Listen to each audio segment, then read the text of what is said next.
Nasab, kelahiran, dan penyusuan Nabi Shallallahu Alaihi Wasallam. Muhammad Rasulullah Shallallahu Alaihi Wasallam adalah putra Abdullah, putra Abdul Muthalib, nama aslinya Syaibah Alham, putra Qusay, nama aslinya Zaid, putra Kilab, putra Murrah, putra Ka'ab, putra Luay, putra Galib, putra Fihir, putra Malik, putra An-Nadr, putra Kinanah, putra Khuzaimah, putra Mudrikah, putra Ilyas, putra Mudar, putra Nazar, putra Mu'id, putra Adnan. Itulah batas garis keturunan Rasulullah Shallallahu Alaihi Wasallam yang telah disepakati. Susunan garis keturunan berikutnya setelah Adnan masih diperselisihkan. Namun telah disepakati bahwa Adnan adalah keturunan Nabiullah Ismail putra Ibrahim, sang Khalilullah kekasih Allah. Juga disepakati bahwa Allah Subhanahu wa Ta'ala telah memilih Al-Mustafa dari suku yang bersih, keturunan yang paling suci dan utama. Tidak sedikit pun karat jahiliyah terkandung dalam nasabnya. Imam Muslim meriwayatkan dengan sanad yang tersambung hingga Rasulullah Shallallahu Alaihi Wasallam bahwa beliau bersabda, sesungguhnya Allah memilih Kinanah dari keturunan Ismail, dan memilih Quraisy dari Kinanah, dan memilih Hashim dari Quraisy, dan memilihku dari Bani Hashim. Nabi Shallallahu Alaihi Wasallam dilahirkan pada tahun Gajah, tahun ketika Abraha al-Ashram bergerak untuk menyerang Mekah dan menghancurkan Ka'bah. Namun Allah menggagalkan ambisinya itu melalui mukjizat yang menakjubkan, sebagaimana diceritakan dalam Al-Quran.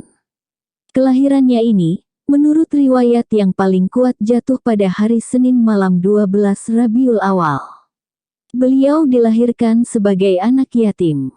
Ayahnya, Abdullah meninggal dunia saat beliau 2 bulan dalam kandungan sang ibunda.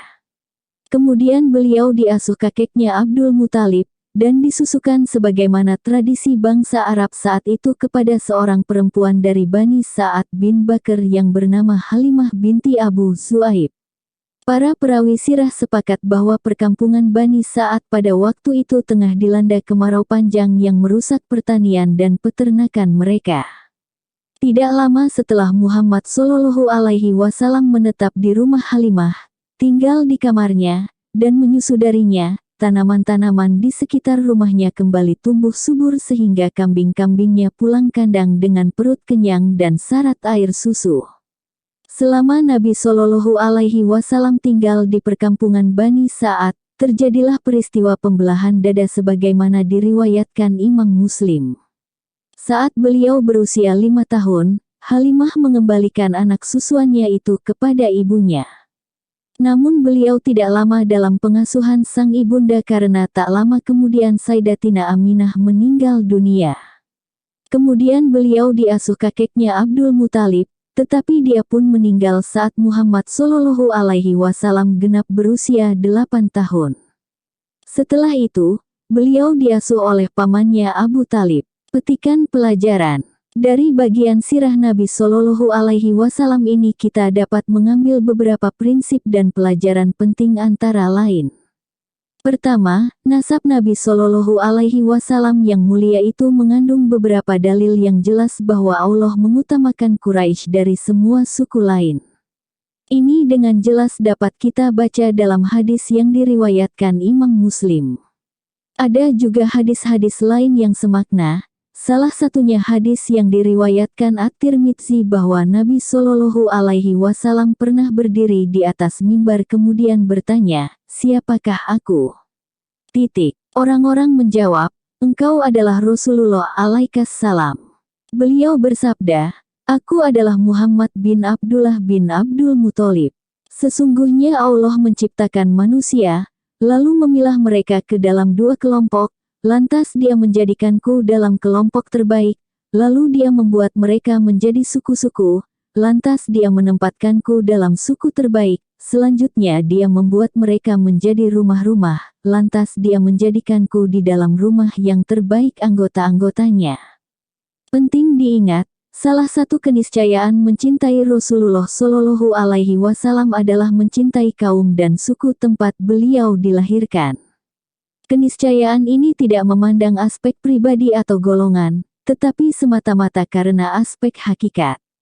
Sebab, hakikat Arab adalah suku Quraisy dan semua kehormatan berasal darinya dengan diutusnya Rasulullah Shallallahu Alaihi Wasallam dari tengah-tengah suku tersebut.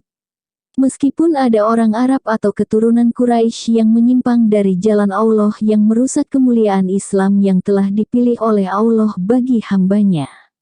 Sebab penyimpangan atau kerusakan mereka itu terlaksana tanpa menyandarkan dirinya dengan Rasulullah Shallallahu Alaihi Wasallam, bahkan mereka tak pernah menganggapnya sebagai bahan pertimbangan dalam melakukan sesuatu.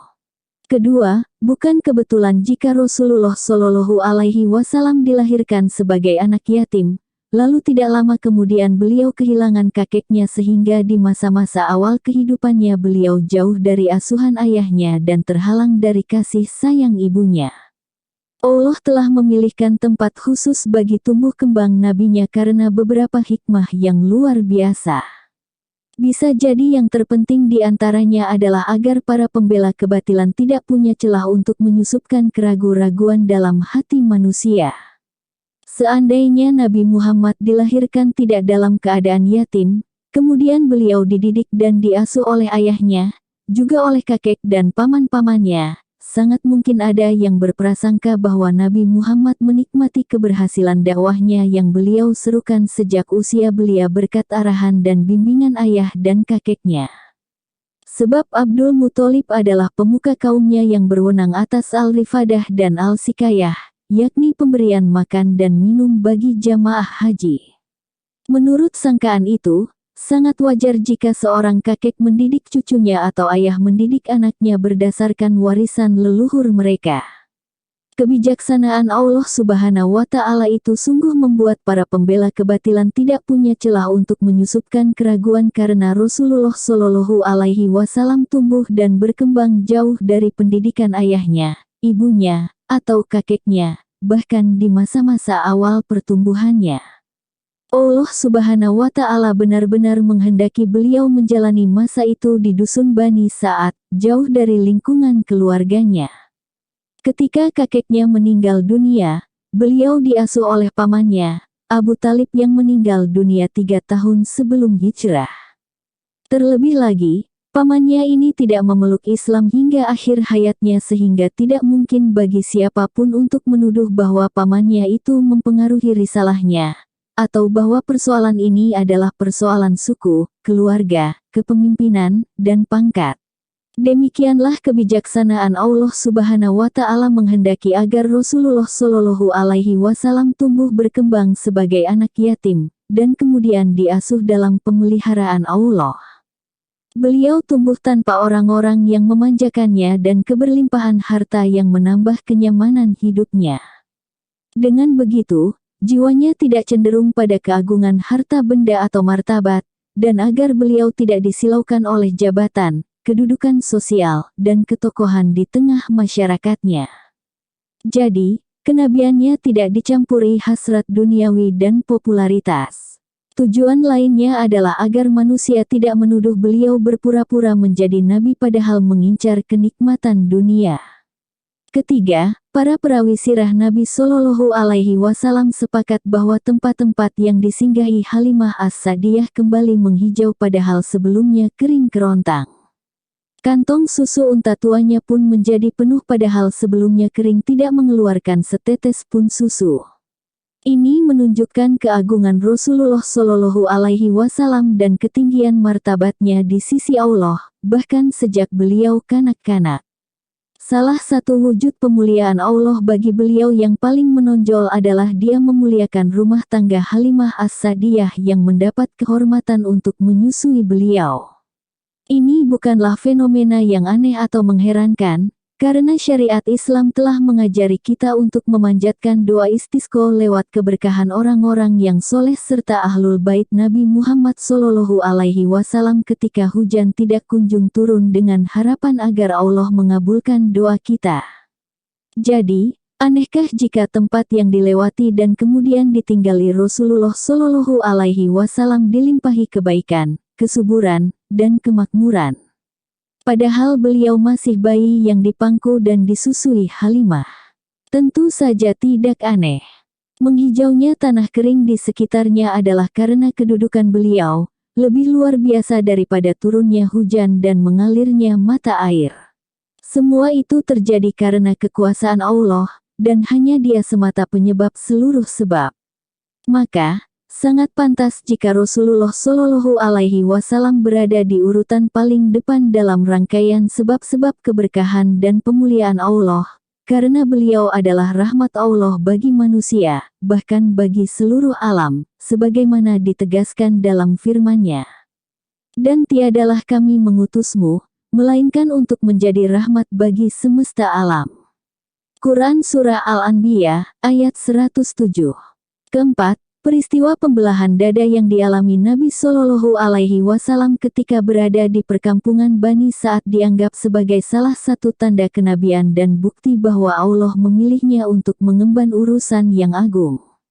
Peristiwa ini diriwayatkan melalui berbagai jalur yang sahih dan dari banyak sahabat. Imam Muslim meriwayatkan dari Anas bin Malik radhiyallahu anha bahwa Rasulullah Shallallahu Alaihi Wasallam didatangi Jibril ketika beliau bermain bersama anak-anak lain, lalu Jibril menggendong beliau dan menelentangkannya. Lantas dia membelah dadanya untuk mengeluarkan jantungnya, lalu mengeluarkan dari jantung itu segumpal daging, lalu berkata, "Ini adalah bagian setan darimu." Selanjutnya dia mencuci jantungnya dalam bejana emas dengan air zam-zam, lalu mengembalikannya ke tempat semula. Anak-anak yang melihat itu, berlarian memberitahu ibu susunya sambil berteriak-teriak, "Muhammad dibunuh." Mereka menemukan Muhammad kecil dalam keadaan pucat pasi. Hikmah peristiwa ini bukanlah pencabutan kelenjar jahat dengan akar-akarnya dari diri Rasulullah Shallallahu Alaihi Wasallam. Sebab jika sumber kejahatan adalah sebuah kelenjar dalam tubuh atau segumpal daging, niscaya kita bisa mengubah orang jahat menjadi orang baik melalui bedah operasi. Hikmah peristiwa ini adalah pengumuman ihwal Rasulullah Shallallahu Alaihi Wasallam sekaligus persiapan bagi beliau untuk menerima kemaksuman dan wahyu sejak kanak-kanak melalui media yang bersifat materi, agar beliau lebih mudah dipercaya manusia dan risalahnya lebih mudah diterima. Jadi ini adalah operasi penyucian ruhani yang dilakukan melalui cara yang bersifat jasmani dan terindra agar pengumuman ilahi mengenai keterpilihan Nabi Muhammad dapat dipersepsi manusia. Apapun hikmahnya, tidak patut kita mencari-cari jalan untuk menanggalkan hadis ini dari makna tekstualnya dan menakwilkannya dengan penjelasan yang direkayasa dan dipaksakan. Pasti Anda tidak akan menemukan orang yang mau mendengarkan takwil seperti itu, kecuali orang yang lemah imannya kepada Allah Subhanahu wa Ta'ala. Kami tahu benar bahwa penerimaan riwayat ini dengan pertimbangan kebenaran dan kesahihannya.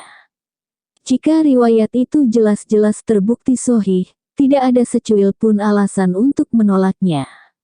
Timbangan kami untuk memahaminya adalah panduan dan hukum-hukum bahasa Arab. Pada dasarnya, kata-kata adalah hakikat. Lagi pula, seandainya setiap penulis dan pembaca boleh menyimpangkan kata-kata dari arti sebenarnya menuju berbagai kiasan sesuka hati, tentu bahasa dan kata-kata kehilangan nilainya, lambang dan simbol tak lagi bermakna, dan akibatnya timbullah kebingungan dalam hati manusia. Lantas mengapa orang-orang itu membuat takwil dan mengaburkan makna yang sebenarnya? Ketahuilah itu hanya terjadi akibat lemahnya iman kepada Allah serta lemahnya keyakinan pada kenabian Muhammad Shallallahu Alaihi Wasallam dan kebenaran risalahnya. Jika tidak, sungguh mudah baginya meyakini semua berita yang sahih periwayatannya, baik hikmah dan sebabnya diketahui ataupun tidak. Perjalanan pertama Nabi ke negeri Syam. Ketika usia Nabi Muhammad Shallallahu Alaihi Wasallam genap 12 tahun, Abu Talib melakukan perjalanan ke negeri Syam bersama kafilah dagang Quraisy. Dia pun mengajak Muhammad kecil untuk ikut serta.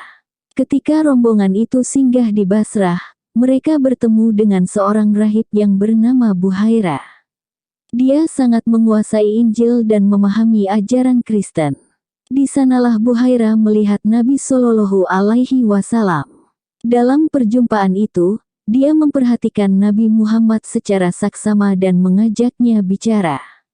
Setelah itu dia menemui Abu Talib dan bertanya kepadanya, "Apa hubungan anak itu denganmu?" Abu Talib menjawab, "Dia putraku." Abu Talib menyebut Muhammad sebagai putranya karena saking cinta dan sayang kepadanya. Buhairah menukas, "Dia bukan putramu.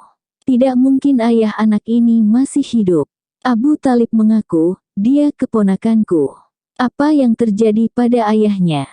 "Dia meninggal saat ibunya mengandungnya." "Engkau berkata benar. Sekarang, segera bawa pulang anak ini kembali ke negerimu dan jagalah dia dari orang Yahudi. Karena demi Allah, jika mereka melihatnya di sini, pasti mereka akan berbuat jahat kepadanya. Ketahuilah, keponakanmu ini kelak akan memegang urusan yang sangat besar." Mendengar penjelasan Buhairah, Abu Talib bergegas membawa Nabi Muhammad pulang ke Mekah. Rasulullah mengisi usia mudanya dengan giat mencari rezeki dan juga menggembalakan kambing. Kelak Rasulullah Shallallahu Alaihi Wasallam bercerita tentang masa mudanya, "Dahulu aku menggembalakan kambing dengan upah beberapa kirat untuk penduduk Mekah. Allah pun menjaga beliau dari semua jenis permainan dan kesia-siaan yang dapat menyimpangkan anak-anak dan para pemuda." Rasulullah Shallallahu Alaihi Wasallam menuturkan, "Aku tidak pernah tergoda melakukan apa yang dilakukan orang-orang di masa jahiliyah, kecuali 2 kali. Allah menjagaku dari semua perbuatan mereka. Setelah itu, aku tidak pernah menginginkannya lagi hingga Allah memuliakanku dengan kerasulan. Pada suatu malam aku berkata kepada anak yang menggembala bersamaku di dataran tinggi Mekah, 'Bersediakah engkau jika untuk malam ini kau mengawasi kambing-kambingku sehingga aku bisa ke Mekah dan bergadang seperti yang dilakukan para pemuda lain?' Temanku itu menjawab, 'Baiklah, aku akan melakukannya.' Maka aku pergi hingga ketika mencapai rumah pertama di Mekah, aku mendengar nyanyian. Aku bertanya, 'Suara apa itu?' Orang-orang menjawab, 'Ada pengantin.' Aku pun duduk untuk mendengar, lantas Allah menutup kedua telingaku sehingga aku tertidur lelap. Aku terbangun di pagi hari karena paparan sinar matahari. Aku pun bergegas ke padang penggembalaan menemui temanku. Dia menanyakan apa yang kulakukan dan aku menjawabnya. Pada malam berikutnya aku mengatakan hal yang sama kepadanya dan kemudian pergi ke Mekah. Namun aku kembali tertidur seperti di malam sebelumnya. Setelah itu, aku tidak pernah mendambakan suatu keburukan lagi." Petikan pelajaran.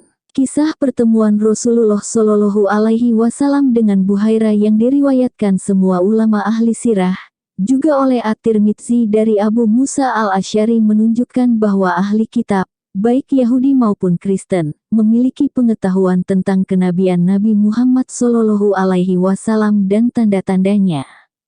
Mereka mengetahui kenabiannya dan penjelasan tanda-tanda serta karakteristiknya melalui berita dalam Taurat dan Injil.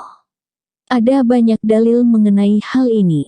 Salah satunya diriwayatkan oleh ulama ahli sirah bahwa kaum Yahudi memohon dengan perantara Rasulullah Shallallahu Alaihi Wasallam kemenangan atas suku Al-Aus dan Al-Khazraj bahkan sebelum beliau diutus.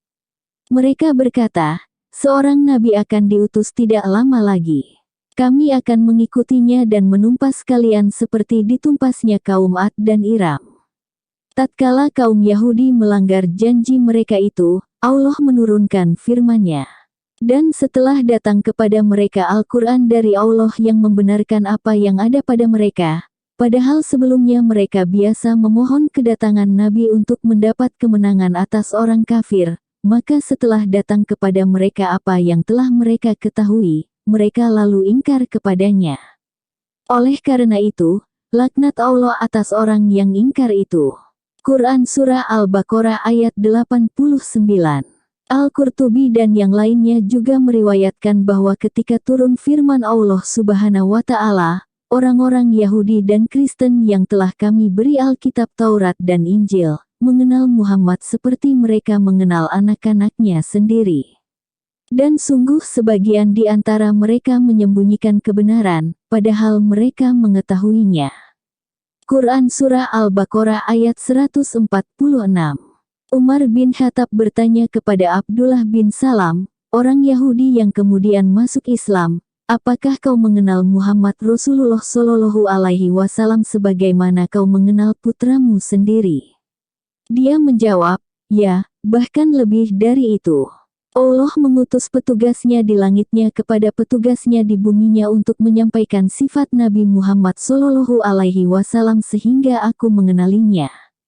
Adapun putraku, aku tidak tahu apa yang telah terjadi pada ibunya. Selain itu, faktor yang menyebabkan Salman Al-Farisi masuk Islam adalah sambung menyambungnya berita tentang Nabi Shallallahu Alaihi Wasallam berikut sifat-sifatnya dari Injil, para rahib, dan orang-orang yang memahami Alkitab. Ini tidak menafikan bahwa banyak ahli kitab yang mengingkari pengetahuan ini, dan bahwa Injil yang beredar sekarang tidak mengandung satu pun isyarat tentang kenabian Muhammad Rasulullah Shallallahu Alaihi Wasallam. Sudah dimaklumi bahwa terjadi pemutarbalikan fakta terhadap kitab-kitab tersebut dengan penggantian, pengurangan, dan penambahan. Maha benar Allah yang berfirman dalam kitabnya.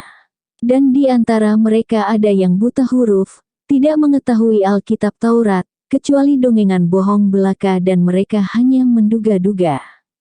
Maka kecelakaan yang besar bagi orang yang menulis Alkitab dengan tangan mereka sendiri, lalu dikatakannya, ini dari Allah, dengan maksud untuk memperoleh keuntungan yang sedikit dengan perbuatan itu. Maka kecelakaan besar bagi mereka, akibat apa yang ditulis tangan mereka sendiri, dan kecelakaan besar bagi mereka, akibat apa yang mereka kerjakan. Quran Surah Al-Baqarah ayat 78-79. Ada 3 bukti penting terkait dengan aktivitas Nabi Muhammad Shallallahu Alaihi Wasallam menggembala kambing dan mencari rezeki. Pertama, melalui aktivitas itu Nabi Shallallahu Alaihi Wasallam memiliki kepekaan dan kepedulian sosial yang tinggi. Meskipun pamannya sangat mencintai beliau dan menjaganya sepenuh hati bagaikan anaknya sendiri, Rasulullah Shallallahu Alaihi Wasallam tidak mau berpangku tangan dan berdiam diri. Beliau sejak kecil telah belajar mencari nafkah dan bekerja keras guna meringankan beban pamannya. Mungkin saja manfaat atau hasil dari pekerjaan yang dipilihkan Allah Subhanahu wa Ta'ala bagi beliau ini hanya sedikit dan tidak berarti bagi Abu Talib. Namun itu mencerminkan akhlak luhur yang merupakan wujud ungkapan terima kasih sekaligus mencerminkan watak seorang pemuda yang rajin, gigih, cerdas, dan berbakti. Kedua, aktivitas itu mengandung rambu-rambu mengenai model kehidupan yang diredoi Allah Subhanahu wa Ta'ala bagi hambanya yang soleh di dunia. Sungguh mudah bagi Allah yang Maha Kuasa untuk menyediakan berbagai sarana hidup dan kenyamanan bagi Nabi Muhammad sejak masih kecil sehingga beliau tidak perlu bekerja keras atau menggembalakan kambing untuk memenuhi nafkah hidup dan keluarganya. Namun dengan kebijaksanaan ilahi itu, kita mengetahui bahwa harta benda terbaik yang dimiliki seseorang adalah yang dia upayakan dengan kerja keras tangannya sendiri, dan dengan melayani masyarakat serta kaumnya sendiri. Sementara harta benda yang terburuk adalah yang didapatkan dari hasil keringat orang lain, diperoleh dengan berleha-leha, tanpa bersusah payah sedikit pun dan tidak memberi manfaat bagi masyarakat. Ketiga, juru dakwah siapapun tidak akan bisa mengembangkan dakwahnya di tengah manusia jika nafkahnya diperoleh dari dakwahnya itu atau mengandalkan pemberian dan sedekah orang lain. Maka para juru dakwah Islam sudah semestinya bekerja keras mencari nafkah untuk memenuhi kebutuhan dirinya dan keluarganya, tidak meminta-minta dan mengandalkan pemberian orang lain. Dengan begitu, beliau tidak berhutang budi kepada siapapun dalam urusan dunianya. Jika beliau bersandar pada orang lain, beliau tidak akan bisa menyampaikan dakwah dan nasihatnya secara independen dan secara terus terang kepada mereka tanpa mempedulikan apapun reaksi mereka. Oleh karena itu, Rasulullah Shallallahu Alaihi Wasallam telah dididik sejak kecil untuk mencari nafkah, bekerja, membantu pamannya memenuhi kebutuhan dirinya dan keluarga. Beliau melakukan semua itu tanpa mengetahui atau menduga bahwa beliau kelak akan mengemban tugas yang sangat berat dan agung, yakni menyampaikan risalah ilahi kepada seluruh umat manusia. Itulah pendidikan yang disiapkan Allah Subhanahu wa Ta'ala bagi beliau. Semua ini menjelaskan betapa Allah Subhanahu wa Ta'ala menghendaki agar kehidupan Nabi Muhammad SAW sebelum diutus sebagai nabi tidak mengandung sedikit pun hal yang bisa merintangi jalan dakwahnya atau berdampak negatif terhadap keberlangsungan dakwahnya.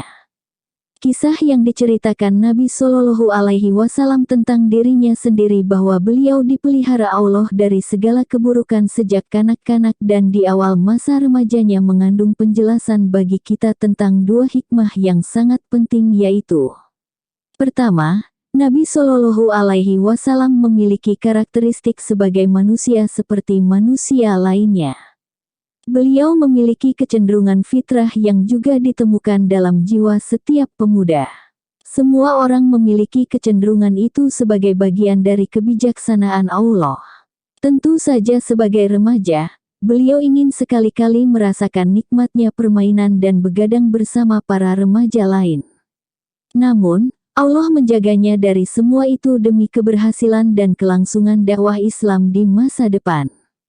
Kedua, Allah Subhanahu wa Ta'ala senantiasa memelihara dan melindunginya dari semua fenomena penyimpangan dan segala hal yang tidak sesuai dengan tuntutan dakwah yang dipersiapkan Allah bagi dakwah itu. Bahkan ketika beliau tidak diberi wahyu atau syariat yang menjaganya dari banyak godaan nafsu, tetap ada hal lain yang diam-diam menjaga dan menghalangi beliau dari apapun yang mungkin dikehendaki nafsunya, yang tidak sesuai dengan sosok orang yang ditakdirkan untuk memiliki akhlak mulia dan menegakkan syariat Islam. Berpadunya dua fakta ini dalam diri Nabi SAW mengandung dalil yang jelas bahwa pemeliharaan ilahi secara khusus mengarahkan dan menuntun beliau tanpa perantaraan sebab-sebab yang diketahui, semisal pendidikan atau pengarahan. Nah, siapakah kiranya yang mengarahkan beliau di jalan kemaksuman ini? Sementara semua keluarga, kaum, dan tetangganya terasing dari jalan ini, dan tersesat dari arah ini. Jika demikian, pastilah pemeliharaan ilahi yang istimewa ini yang mengarahkan jalan bagi Nabi Muhammad untuk menembus kegelapan jahiliyah. Ini menjadi salah satu tanda paling agung ihwal kenabian yang dipersiapkan Allah untuk beliau. Dengan jalan itu, beliau sanggup mengemban beban risalah dan kenabian yang sangat berat dan agung. Ini juga menjadi tanda paling agung bahwa kenabian merupakan dasar yang membentuk kepribadiannya, orientasi jiwanya, pemikirannya, dan perangainya dalam kehidupan. Tentu saja mudah bagi Allah untuk menciptakan dan melahirkan Nabi Muhammad SAW sebagai manusia yang bersih dari segala dorongan nafsu dan naluri, sehingga beliau tidak tertarik sedikit pun untuk ikut bermain bersama kawan-kawan remajanya menikmati malam dengan segala kesenangannya. Tentu saja mudah bagi Allah untuk mensucikannya dari semua kecenderungan naluri seperti itu, sehingga tak terlintas sedikit pun keinginan untuk meninggalkan kambing-kambingnya dan menitipkannya kepada temannya agar bisa ikut bermain dengan para pemuda lain yang sedang menikmati malam dan berhura-hura. Jika demikian, tidak ada yang patut dijadikan teladan pada diri Rasulullah SAW bagi seluruh manusia, karena sejak awal, sejak dilahirkan, beliau telah suci dari segala kecenderungan naluri dan hasrat nafsu. Sementara Nabi Muhammad SAW diutus sebagai nabi dan rasul, agar seluruh manusia bisa menteladani karena sesungguhnya beliau adalah manusia biasa yang memiliki segala karakteristik manusia pada umumnya. Dengan begitu, manusia bisa mencontoh seluruh aspek kehidupannya, baik aktivitas lahiriahnya maupun pengembangan dan pendisiplinan yang beliau lakukan terhadap jiwanya. Lagi pula, kalau seperti itu tidak ada sesuatu pun yang menunjukkan pemeliharaan ilahi yang menjaganya dari segala sesuatu yang tidak pantas yang dihasratkan dorongan naluri dan nafsu. Justru kebijaksanaan Allah Subhanahu wa Ta'ala ini menjelaskan kepada manusia pemeliharaan ilahi bagi Rasulullah Shallallahu Alaihi Wasallam yang mulia sehingga mereka dapat mengimani risalahnya serta menjauhkan pikiran mereka dari segala sesuatu yang meragukan kebenaran ucapannya. Bersambung.